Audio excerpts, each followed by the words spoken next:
This week, we need to do some modifications to the transmission tunnel on the 280Z, and maybe some other stuff if we get some time.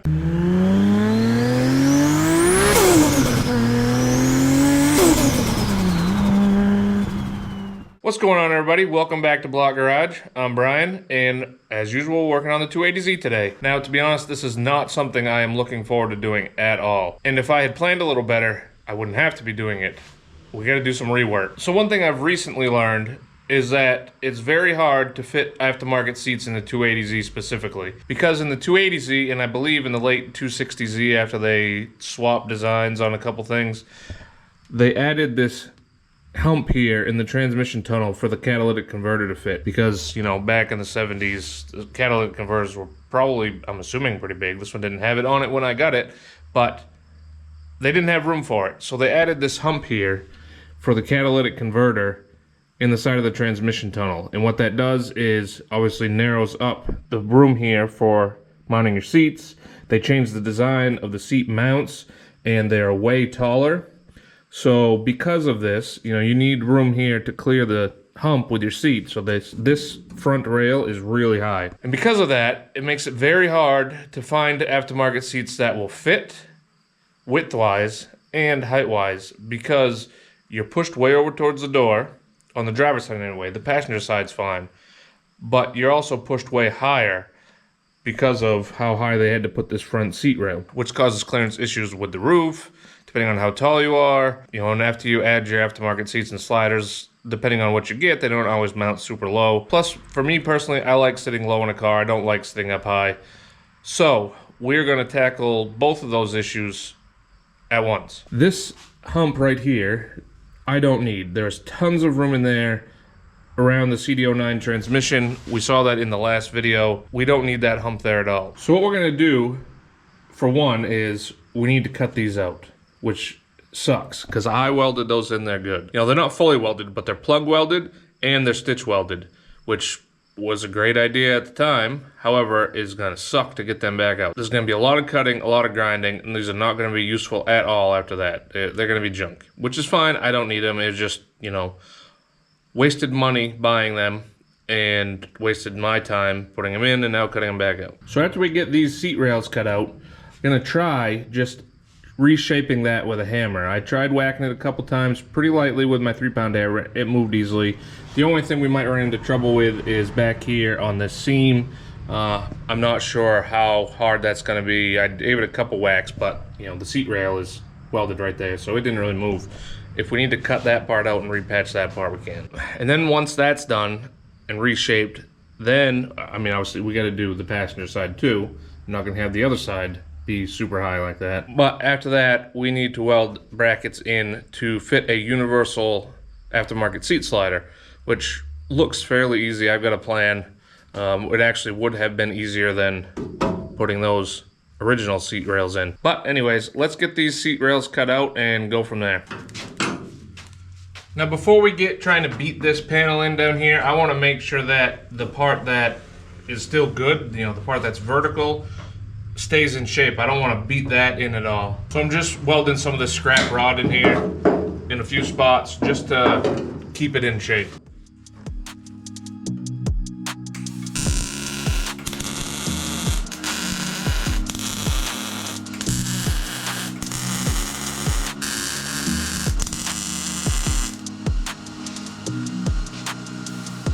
Now those should be plenty strong enough to keep this in shape, I think.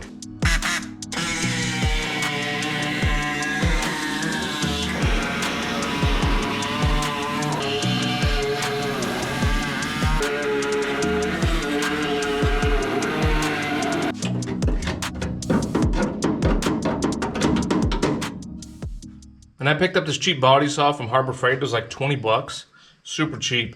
And I tell you, I knew it was gonna happen, but I wish I had picked this up a long time ago, because that made cutting that out super easy. Yeah, obviously we're not done, but it's a lot less messy. You don't get sparks flying all over the place. Yeah, definitely a good purchase, I'd say.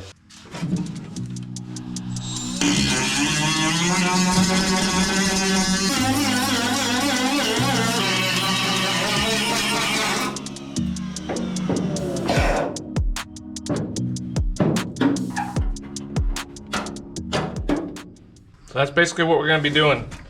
Do a first cut, grind around the welds, pull it apart, grind the remaining welds smooth, and then we can move on. But you guys definitely don't want to sit through watching all of this, ton of grinding. Probably pretty boring to watch. So we're gonna skip ahead. There we go, all done, all removed. And that just straight up sucked. That was not fun at all. I mean, cutting out old rusty sheet metal off this car, whatever it has to be done. I mean, it's not fun, but at least you're making progress. That, I was cutting out nice, brand new stuff that I put in.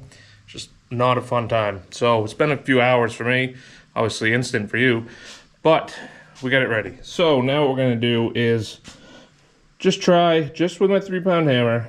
We'll see what happens if I just beat it like that. I also might need to heat it up a little bit, but we're gonna try just swinging the hammer at it and see what it does.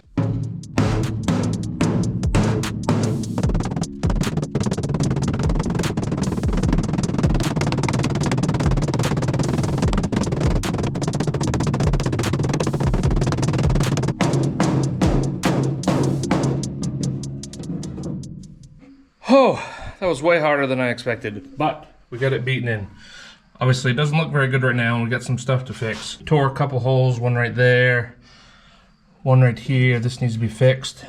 I believe I just ground the metal too thin, you know, from cutting those seat brackets out. Not a big deal. It's still easier than cutting that whole panel out, shaping a piece, and fitting it back in. So that honestly went way better than I expected. This seam back here even went pretty good. I just had to hit it really hard. But yeah, overall, that's gonna save me a ton of time compared to cutting that out and welding in a new panel. One thing, if you guys do this, the floor, my frame rail's right here, so it's good to right here. Obviously it's nice and solid there, but it started to pick up here from pushing in here. You know, it started to pick the floor up a little bit, so I beat that back down a little bit. As long as it's close enough, it doesn't matter, because everything from here on is going to be custom anyway. So as long as you don't got a, you know, a huge slope going up, you're going to be good. But yeah, I mean, we got some wrinkles and stuff we got to get out. Got a bunch of hammer dents in it. I'm going to grab my body hammer. I'm going to clean that up, and we'll probably, you know, we'll do those couple little patches we got to do, just a square here, make sure it looks good underneath, and then we can start on our seat mounts. But yeah, let's hammer those out, get this looking nice and smooth. One thing I will say, if you hadn't done the floors like I did with these classic fab panels that are way thicker than the original sheet metal, that would pound right out like nothing. Like, I could clearly tell a huge difference in strength from my seam up on the old sheet metal compared to down here. But yeah, it's doable either way.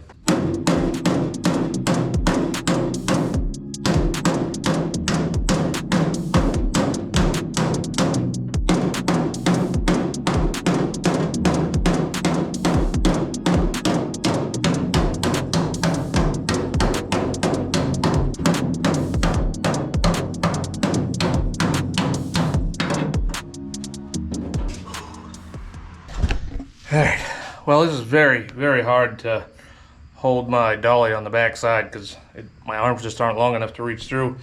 Might need to grab some help, but for now, I'm going to do my best at pounding this back out, and I'll catch back up with you when I'm happy with it and we're ready to patch that real quick, do the couple patch panels. There we go, check it out. I got it as smooth as I think it needs to be. We don't have to get it perfect because we're going to be putting sound deadening in here anyway, you know, like Dynamat or whatever. So if it's not 100% wrinkle free, it's not going to matter, especially the bottom side is going to be undercoated. So these thin spots, we got one right here where it cracked and one right here where it cracked. So let's cut those out, put a couple quick patch panels right there, and we can move on.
There we go. Got those all patched in. Pretty easy job after all the other stuff we've done to this car. It's not my best work, but, you know, it's good enough for who it's for. It didn't help that the stuff's all wrinkly, because I didn't get it perfectly flat, but, yeah. Never gonna see that. I'm 100% happy with that. So next, I need to get the passenger side rails cut out. I'm not gonna make you guys sit through that again, because you just saw it, same work. This side will be easier than the other side, because we don't need to beat that tunnel in at all on this side, like I mentioned before. But, yeah, so we're just gonna skip right through this, and I'll catch up with you guys once this is all ready and cleaned up and ready to put the new seat rails in. You know what? We've already done the snap thing. Let's do something else. Bam! Deleted. That was terrible. Honestly, that's one of the worst things that I've done on the car. Absolutely hated it. But they're gone now. We don't have to worry about them. So let's move back over to the other side of the car, because we need to make our new seat mounts. And my plan is, I'm going to be using... I haven't bought my seats yet, and I know what you guys are going to say. You said, buy your seats first.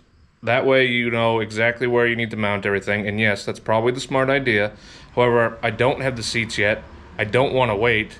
And I'm trying to get this stuff done so that I can undercoat the car and get it off of the rotisserie permanently. So we're moving on. My plan is to put a piece of angle iron across here and across here. It's 2 inches wide. That's what I picked up. That way we got some room that we can move the seat forward and back, side to side, and just drill our holes where they need to be. The seat can go exactly where it needs to go for the best seating position. We can keep it as low as possible, because I'm gonna keep that down just as low as I can while still being able to get a nut underneath. One of the piece of angle iron is gonna go right here facing forward. That way, you know, if we face it backwards, it'd be incredibly hard to get at the nut to bolt the seat down. But I've made this pattern right here out of cardboard. It fits right across just like that. It's a pretty basic shape, right? I mean, there's not much to it, just the ends. Anyways, moving on. Enough talking. We need to take this pattern and we're going to transfer it onto this piece of angle iron here.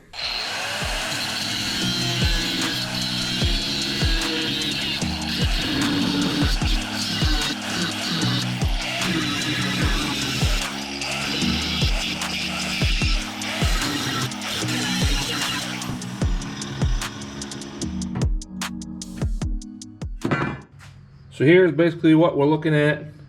See, I got it fitting nice and tight all the way around. That's right where that one's gonna go. I debated on whether I wanted to drop it down halfway, cut a whole inch off the bottom. I don't think I'm going to. And the reason is, one, since this is sloped, the further down we go, the narrower it gets. So I wouldn't be able to push my seat as far that way. Same thing over here if I needed to. But also, I just don't think it's necessary. This is the old front mount from on this side. That's how much higher we were. You know, I'm up 2 inches here. This is almost 4.5 inches up to the top here. So even just going down to 2 inches is a huge improvement. We're gonna stick with that. I'm happy enough with that. It definitely gives us a wide range of options. We can move the seat back and forth as much as possible. So now I just basically need to do the same thing back here. We'll make a piece that goes right there, and then we can weld this side in. So let me go jump on that. I'm gonna go make the other one and I'll check back in. There we go. Got this back one all made up. Exact same process as the front. I got this piece of angle iron here because I wanted to make sure when I had these in here where they go that they're on the same plane. You know, I wouldn't want the front one to be a little higher or lower than the back. That, you know, like there's a step in it. I wouldn't want that. So I just threw that on there. I'll use it when I weld it in. But yeah, we're perfect. We're exactly level that way. We're exactly, yeah, we're exactly level that way. So we're ready to weld those ones in. I'm going to clean them up because they're kind of rusty. Put some weld-through primer down on the bottom, and we'll weld those in.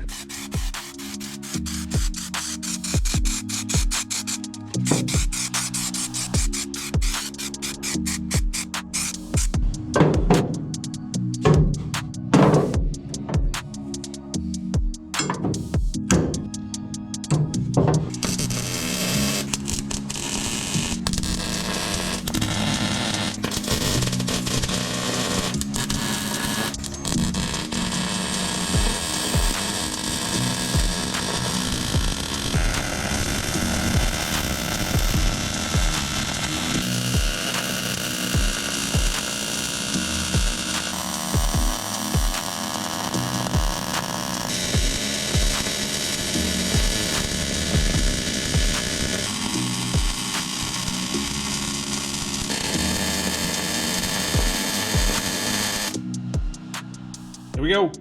That turned out really well, I think. Everything's looking good. We got a nice flat surface from one to the other, you know.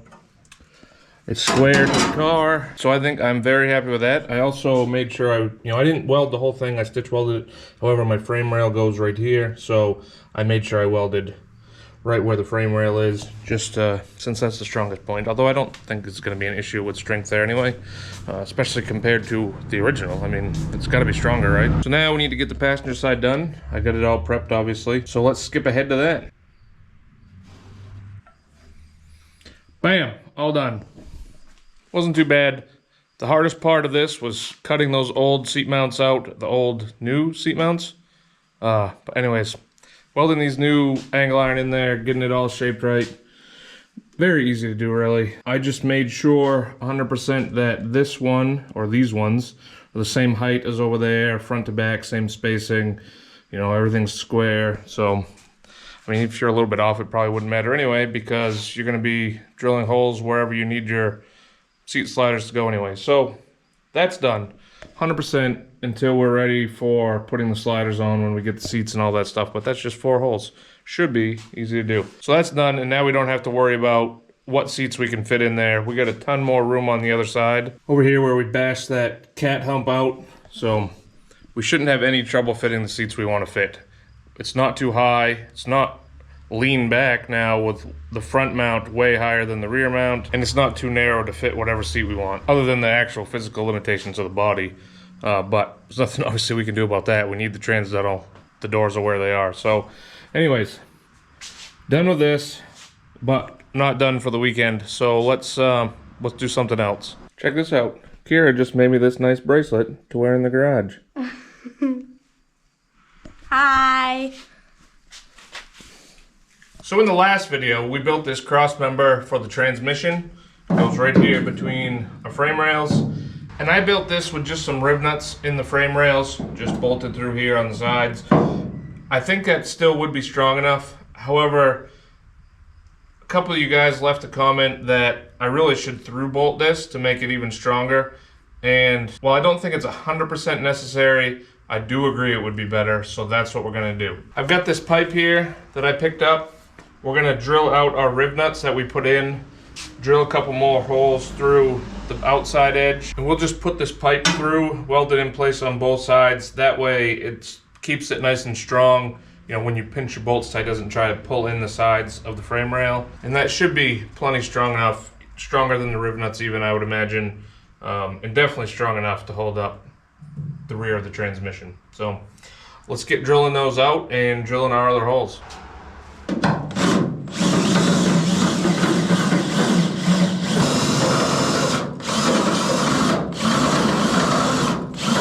All right, I want to show you guys something. So once I drilled those riv nuts out, I realized I didn't have a good way to get them out of the frame, because obviously the part that was inside is bigger than the hole here. Can't just pull them out. So I came up with something though after some messing around. Basically, what I do, or did for this one, this is the one I just took out. Get it sitting down in there, obviously down here, just like that. I took this punch, which is just bigger, just tapped it down in, just enough so it would grab it, pulled it up through. Once it was sticking up through a little bit, I grabbed my vice grips here, clamped it like that, just enough to hold it while I took that out, and while that was holding with the vice grips, put a piece of pipe down around it, took this bolt that we were gonna originally use to mount this on here, put it on there like that, and keeping pressure up with it with a screwdriver, it was able to screw down in without spinning the riv nut, and it just pulled up through. You know, it straightened itself out basically. Honestly, very surprised it actually worked. I thought I was gonna have to drill a hole in here and then fill it back in, but yep, this worked. So I'm gonna do this for the other 3.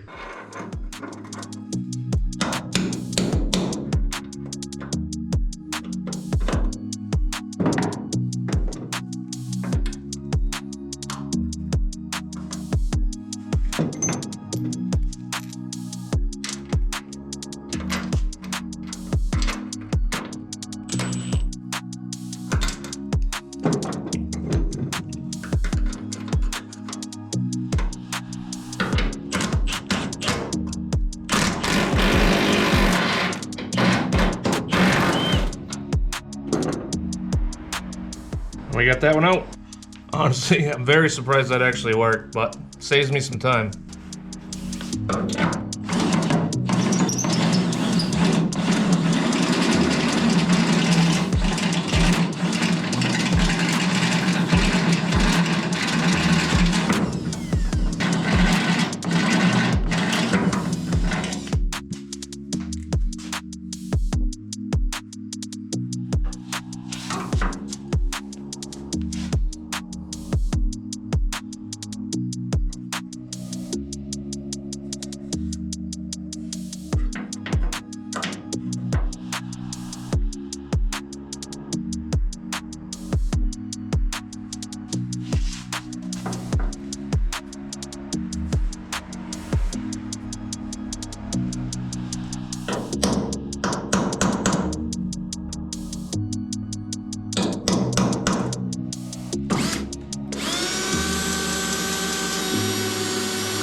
There we go, all finished up. Got both of them welded in, ground down a little bit. I didn't grind them fully because it doesn't really need to be perfectly flush or anything like that. Keep a little strength in the weld.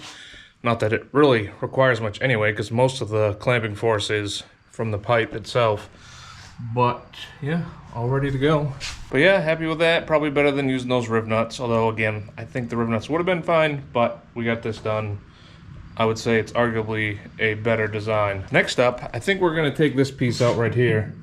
And I've already started here. I drilled some of the spot welds from the inside. I'm just gonna continue on with that and just drilling all the way through, and we'll just fill in the holes after. Not that worried about it. So just to get it out of the way of the CD09 like we found last time, it works in there, but it's tighter than I would like. So we're gonna take this piece out. Should be another thing that's fairly easy, but we got to get this stuff done. We're almost done underneath, almost ready for spraying some epoxy primer and some undercoating and taking this thing down off of the rotisserie for good. Really looking forward to that, just because of the symbolism, you know? The rotisserie definitely makes things easy, but once the car's down off the rotisserie, that means we are way further along than we were when we put it on the rotisserie. But yeah, we got a few other things like filling that hole in from the Mustang diff that we put in. But anyways, let's get that out.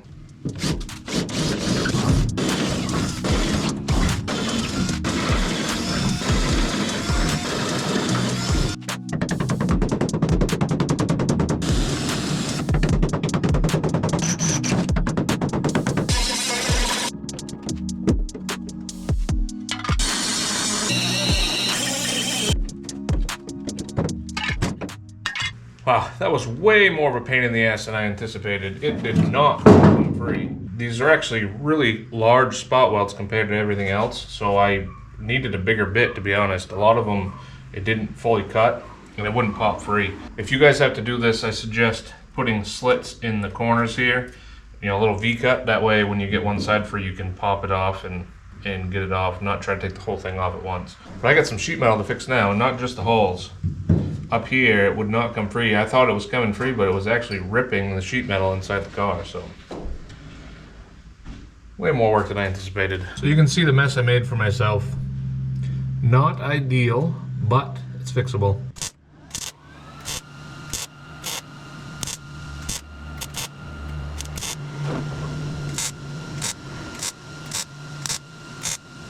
I'm using a piece of copper pipe flattened out like I've done before on the back side of the holes, just so you got something to weld against, so it makes it a little easier to fill these holes in. But it gets very, very hot.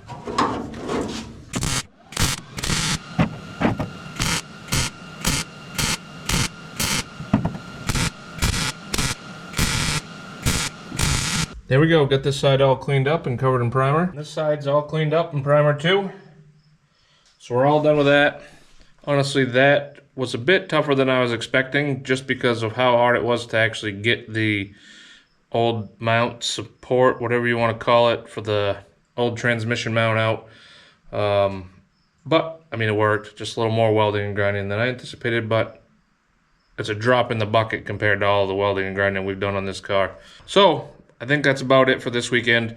Got a lot of progress done though. Got those seat mounts out, which was a ton of labor, but didn't have to be done if I had planned ahead, or I guess more if I had known that that was an issue to begin with, that cat hump and fitting seats in here in general. But we've got these ones in here now. We can put basically any seat we want as long as it physically fits in the car.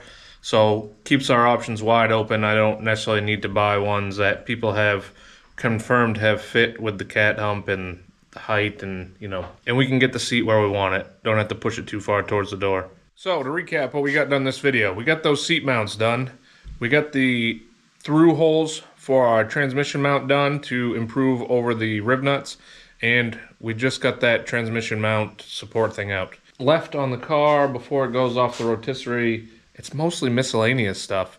We got a little bit of rust underneath the cowl. We need to fill in that hole that we made for the Mustang diff, the Super 8.8 diff, which that'll be incredibly simple. We need to stitch weld the car. That one's going to be a project. We definitely need to stitch weld the car. We need to get the stitch welding done, obviously, before we epoxy prime and undercoat the car. And then little stuff like I've still got in the engine bay here holes we've got to fill in because I'm taking all of these mounts out. Like this one's going to come out, and I'm not going to want to cut these out after I have primed and undercoated the inside of the wheel well. Not the engine bay, that's not what we're worried about, but the inside of the wheel well obviously needs to be primed and undercoated, and I don't want to cut those out and do any grinding and welding, after that's done. So little stuff like that, those little bracket things, there's some more of those throughout the car that got to come off.